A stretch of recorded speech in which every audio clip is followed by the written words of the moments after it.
Hey everybody, it's your Sam, and I'm here with another video.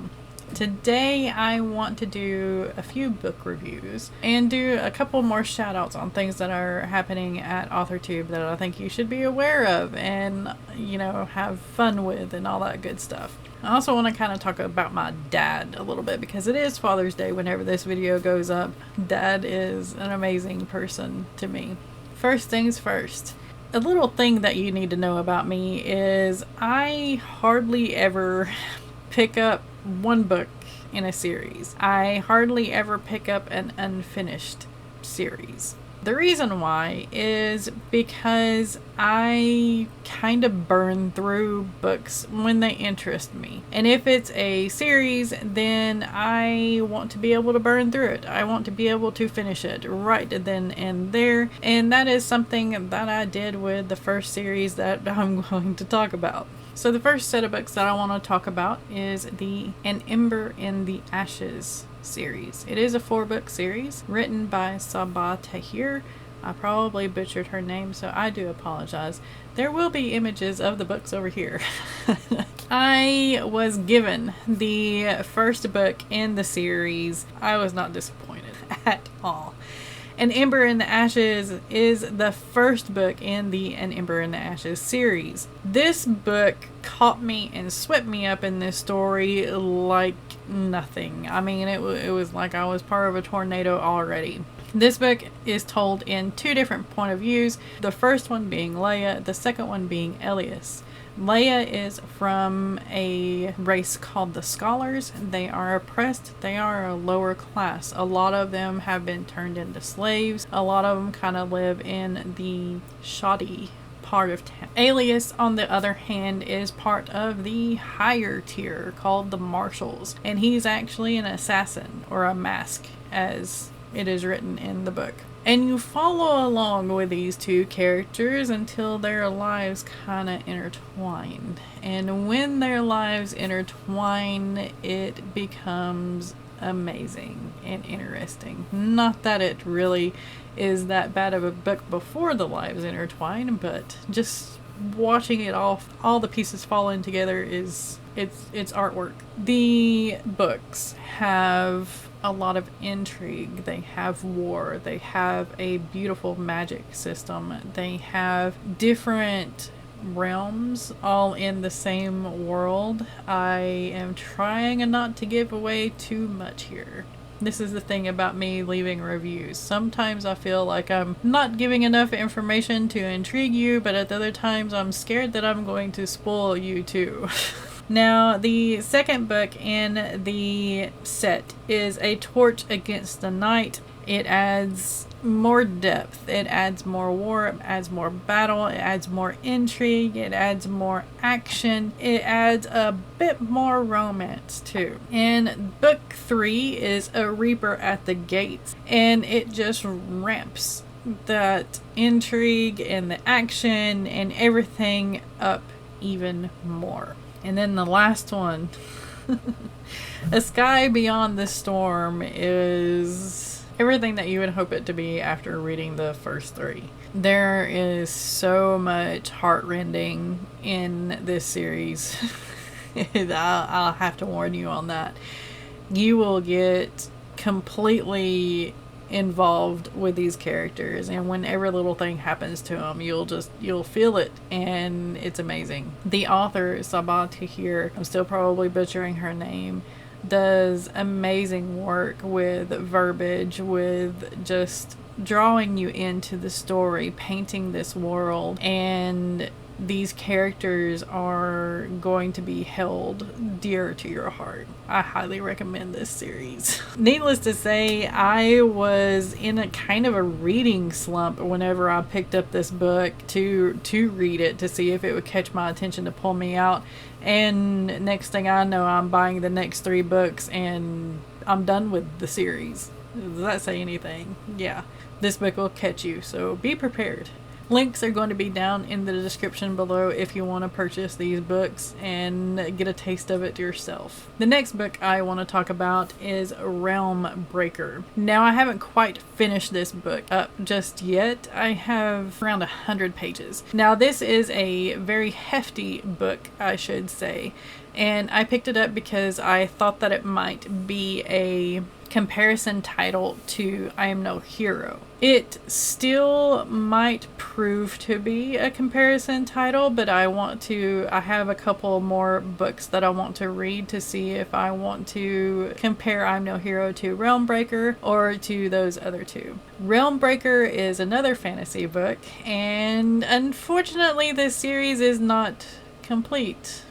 Yeah, you heard me right. I usually do not pick up a book that is part of the series without the series being finished, and that series is not finished. It's going to be interesting to see how patient I can be.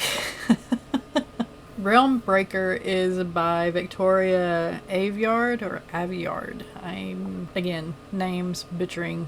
It happens with me. It is, like I said, a fantasy story, and the first book mostly focuses on the gathering of the Fellowship. Much like Lord of the Rings series, the first book is the Gathering of the Fellowship. And it is very interesting. The characters are well-rounded, and the world is beautiful. I did have a little bit of trouble following in the travels, but that was probably just me. Let me know in the comments down below if you had a problem with that or if it was just me. I had to look at the map, which is in the front and the back of the book, either one, a lot in order to figure out where they're going or how far they are from, you know, the point where they originated from. But other than that, I actually adore this book, even though it's not finished. It's just, yeah, it kind of irks me, but you know, whatever. The races in the book are kind of unique, and the premise of the book is unique as well. Now, what the Fellowship is doing in this book is it's trying to save the world, literally. And it's not like a One Ring thing. This is a Fellowship that needs to save the world from other worlds coming into theirs. Yeah. There is a big bad, a couple of big bads actually, that are breaking into other realms or pulling other realms into the world. They're called spindles, which is what they're breaking. So these spindles apparently kept the other realms at bay, but the big bads are breaking these spindles and letting the other realms flow through.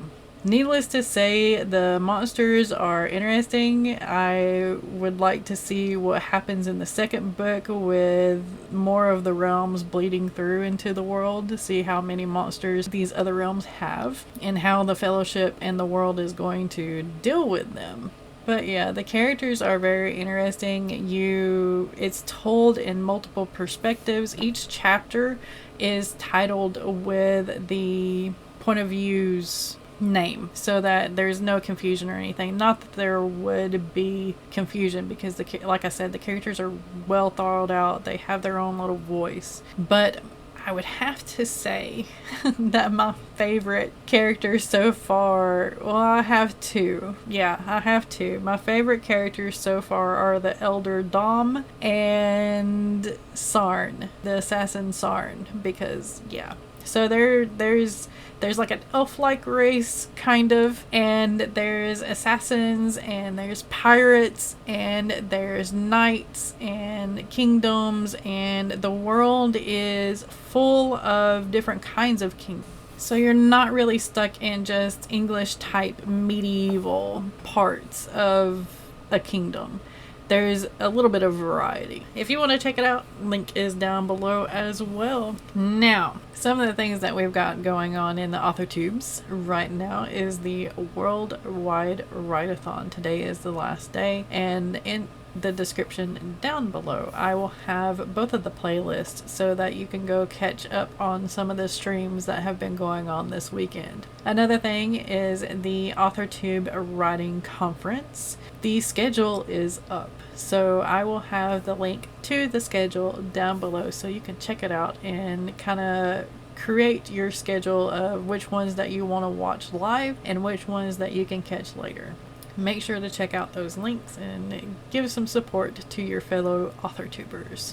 I also have a character randomizer coming up on the 4th Sunday of the month. I still have some slots open if you would like to join the chaos that is the character randomizer. We will be using the same format as we did in the last character randomizer, so you don't have to worry about me tossing some new things at you. If you would like to join, make sure to comment down below. I will add you to the list and email you the information and the format that we'll be doing everything so that you can get some practice rolls in if you want to.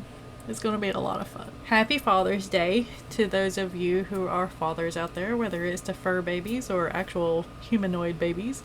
Yeah, I'm talking to you like some of you might be aliens. So happy Father's Day. My daddy has always been kind of my Superman, and he is something else. You heard a tidbit of some of the stories that he used to tell us as kids and as adults still recently. I will have the link in the cards up here below and probably down in the description too, if I remember to put it in the description. But make sure to check that out. His stories about Sarge the Bulldog were always amazing and fascinating to me because that bulldog had more brains than he should have because he was all brawn. Yeah. But Dad he's just an amazing man. There were a lot of times where we didn't see eye to eye. I think everybody gets that with their parents every now and then. And there were times where, Dads kind of embarrass you. And Dad kind of had a knack for that. He made me the person that I am today because of the embarrassing moments, because of the love that he gave, because of everything that he gave us as kids. His stubbornness and his laughter and his storytelling. I mean, it's all in me too. So I just kind of want to give a shout out to my dad here on the channel and a shout out to all the dads out there watching this video. Happy Father's Day. I hope you have a great day. That's all I got for you today. If you like this video, make sure to give it a thumbs up, and if you want to see more from me, make sure to subscribe. I post videos every Sunday and Thursday, and most of them are on my writing endeavors and things that I've been up to of late. I also talk a little bit about mental health and how to be creative with mental health issues. Thank you for watching. Be kind to one another out there. Stay safe.